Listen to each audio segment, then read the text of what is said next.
ईना seat से सांसद चंद्रशेखर आजाद के खिलाफ लगातार हमलावर हैं डॉक्टर रोहिणी घावरी, जहां सोशल मीडिया के जरिए हाल ही में उन्होंने ये जानकारी दी कि महिला आयोग में शिकायत दर्ज करा दी गई है चंद्रशेखर के खिलाफ। लेकिन इसके बाद क्या? जी हां, ये बहुत बड़ा सवाल है, क्योंकि महिला आयोग की उपाध्यक्ष अपर्णा यादव ने भी साफ कहा था कि पहले दोनों पक्षों को जान लेना जरूरी है, उसके बाद ही इस मामले पर कार्रवाई की जाएगी।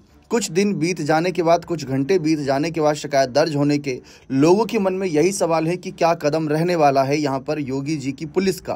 क्योंकि योगी जी की पुलिस साफ कहती है कि अगर कोई भी ऐसी कोई छेड़खानी, ऐसी कोई भी वारदात सामने आती है तो आरोपी को बख्शा नहीं जाएगा, आरोपी को कड़ी से कड़ी सजा दिलाई जाएगी। जबकि बात यहाँ पर एक सांसद को लेकर हो रही है।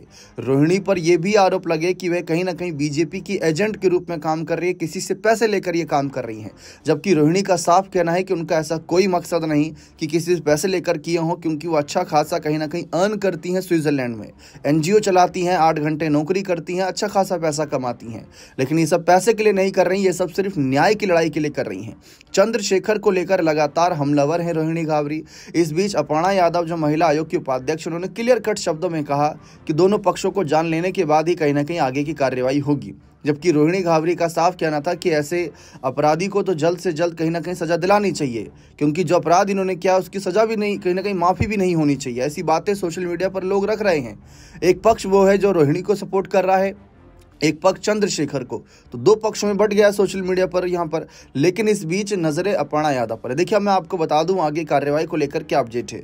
फिलहाल कहा यह गया था कुछ दिनों पहले, जैसे कि शिकायत दर्ज होने की खबर सामने आई, उसके कुछ घंटों बाद खबरें थी कि पहले तो महिला आयोग इस शिकायत की पुष्टि करेगी कि हुई है कि नहीं हुई है, फिर उसके बाद अगर हम देखें तो महिला आयोग इस मामले में पूछताछ करेगी।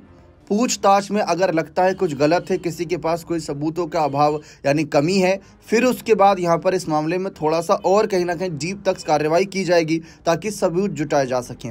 अगर लगेगा कि कोई दोषी है, हाँ रोहिणी की बात में दम है, तो उसके बाद एफआईआर दर्ज करके चार्जशीट यहाँ पर बनाई जाएगी। फिर उसके बाद कहीं ना कहीं पूछताछ के लिए वापस कहीं ना कहीं पुलिस स्टेशन लाया जाएगा, चाहे चंद्रशेखर हो चाहे रोहिणी हो, जो भी ठीक लगेंगे उनसे पूछताछ के लिए उनको बुलाया जाएगा। फिर उनको पुलिस के सवालों का जवाब देना होगा। महिला आयोग का यहाँ पर ठोस कदम यह है कि पहले शिकायत की पुष्टि करें, दोनों पक्षों को सुने, लगेगा कुछ गड़बड़ है, फिर उसके बाद अगली कार्रवाई होगी। लेकिन यहाँ पर साफ है कि रोहिणी अपने न्याय की लड़ाई लड़ रही हैं और चंद्रशेखर अपने आप को बचाने के लिए इस समय चुप्पी साधे बैठे हैं। क्या ये तूफान से पहले की शांति है? क्योंकि चंद्रशेखर अगर कुछ ऐसे सबूत पेश कर देते हैं, ये बात कह देते हैं कि रोहिणी उनको फंसा रही हैं, तो रोहिणी के लिए तो बैठे बैठाए मुसीबत बढ़ जाएगी। साफ है। क्या अगर रोहिणी किसी के लिए मोहरे के तौर पर काम कर रही हैं या सचमुच न्याय की लड़ाई लड़ रही हैं? आपको क्या लगता है? अपनी राय कमेंट सेक्शन में अवश्य दीजिएगा। बहुत बहुत शुक्रिया।